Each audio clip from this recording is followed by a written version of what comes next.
sana, tuan-tuan, puan-puan semua. Tajuk hari ini saya pilih adalah sabar. Kenapa saya pilih tajuk sabar? Kerana sabar ini adalah hari-hari perjalanan hidup kita, sama ada kita sabar ataupun tidak.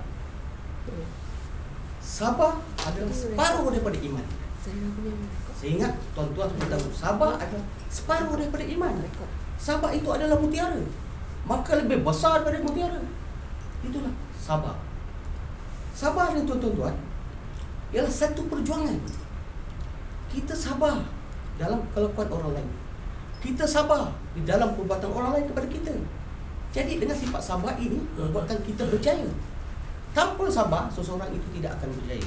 Malah tuan-tuan semua ini, saya ingat orang-orang yang sabar, kerana datang ke sini malam ini untuk mendengar pidato. Saya fikir saudara-saudari semua adalah orang-orang yang bersabar. Jadi sabar itu memainkan peranan dalam kehidupan. Contohnya seorang ibu yang bersabar selama 9 bulan untuk melahirkan anaknya. Kalau tidak kerana sabar, maka mustahillah tuan-tuan semua dilahirkan, termasuk juga saya. Itulah hakikat sebenarnya sifat sabar. Oleh itu, sabar ini dapat mengatasi berbagai-bagai masalah kehidupan, seperti masalah peperangan seperti yang kita alami sekarang ini di dunia. Sibuk dengan peperangan. Iraq sekarang ini terumbang ambing, meletup sana, meletup sini kerana manusia kurang sabar. Maka berlakulah peperangan yang amat dahsyat di Iraq dengan meletupkan bom di tempat awam, ramai yang terkorban, anak-anak kehilangan ibu, anak-anak kehilangan bapa. Cuba tuan fikirkan, maknanya manusia mesti bersabar. Dan begitu juga dengan kemalangan jalan raya. Manusia tak bersabar, sebab itulah berlakunya kemalangan jalan raya.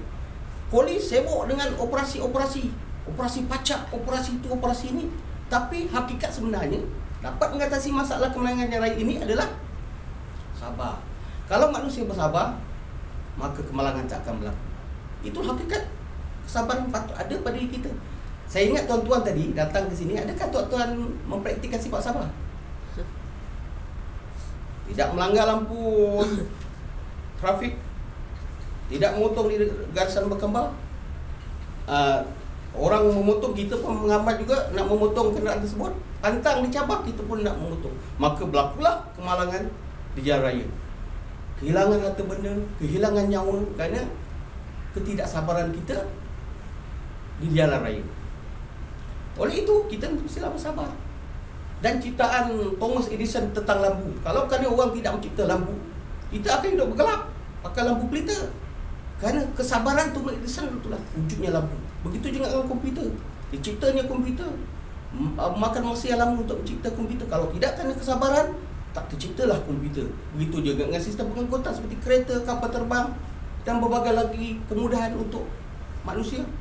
Kalau tidak kerana sifat kesabaran ini, maka mundur dalam manusia kerana tidak sabar. Dalam Islam pun sabar itu yang saya cakap tadi adalah separuh daripada iman. Separuh daripada iman. Saya petik daripada surah Al-Baqarah ayat yang 155 mengatakan, beritahulah berita gembira kepada orang-orang yang bersabar. Bermakna sabar ini adalah pokok pangkal, perkara yang paling asas sekali adalah sabar. Begitu juga dengan parti politik. Orang yang menjadi pemimpin adalah orang-orang yang bersabar. Sabar dengan kritikan, sabar dengan berbagai kerana seperti parti pembangkang, kritik, jadi dia mesti bersabar. Asal daripada bawah, dia naik sampai Perdana Menteri. Kalau tidak ada kesabaran, dia tak akan jadi Perdana Menteri, tidak akan jadi pemimpin kalau dia tidak punya sifat sabar. Seperti Allahyarham Gafar Baba, asalnya seorang budak kampung tidur di stesen kereta api, seorang anak yatim piatu. Berkat kesabaran beliau, akhirnya beliau menjadi timbalan Perdana Menteri, yang sampai hari ini orang kagum dengan perjuangan Encik Gafar Baba. Tun Gafar Baba, kerana dia seorang yang sabar. Yang saya cakap tadi, sifat sabar yang paling penting. Oleh itu kita mesti berjuang untuk melawan ketidaksabaran kita, sama ada di jalan raya, di mana tempat sekalipun. Dengan anak-anak kita, kita nak mendidik mestilah dengan sabar, sifat sabar. Dengan isteri kita, untuk rumah tangga pun berlaku kerana kita tidak sabar. Antara isteri dan suami tidak bersabar, tidak masing-masing menegakkan ego mereka. Kerana mereka tidak sabar, maka berlakulah seruntuhan rumah tangga. Anak-anak terbiar, anak-anak kehilangan emak, anak-anak kehilangan bapa, maka berlakulah bosiak, bocan, mak rempit dan macam-macam rempit. Dan juga penagihan dada yang kita katakan sekarang ini begitu melula sekali di Malaysia. Penagih dada ini amat berbahaya. Di samping mereka mencuri, merompak, kerana penagihan dada, di samping itu tersebarnya wabak HIV yang amat ditakuti. Tiada ubat, tiada penawar. Virus HIV tak ada penawar. Yang boleh hanyalah sifat yang saya cakap tadi, sabar mendidik anak-anak, memberi keutamaan kepada pendidikan, mesti sabar. Kesimpulannya yang saya nak bagi tahu sifat sabar ini ialah dalam kehidupan apa sekalipun kita mesti mengutamakan kesabaran. Apabila kesabaran itu kita utamakan, maka kita akan menjadi orang yang berjaya, orang yang punya hati yang murni, orang yang dapat mengatasi berbagai masalah keluarga kita, masalah negara, masalah masyarakat, semua dapat diatasi dengan kita mempunyai sifat sabar. Sabar adalah sesuatu yang boleh kita mengimplementasikan dalam kehidupan kita. Dan sifat sabar itu dalam agama kita mengajar kita mesti sifat sabar. Tadi saya petik satu ayat, sebenarnya beratus-ratus ayat yang terdapat di dalam Al-Quran mengatakan kita harus sabar. Kalau kita nak menjadi orang yang berjaya dalam kehidupan, berjaya dalam apa bidang kita ceburi. Kesimpulan tadi itulah saya cakap tadi, apabila kita nak berjaya dunia dan akhirat, kita mesti mempunyai sifat sabar.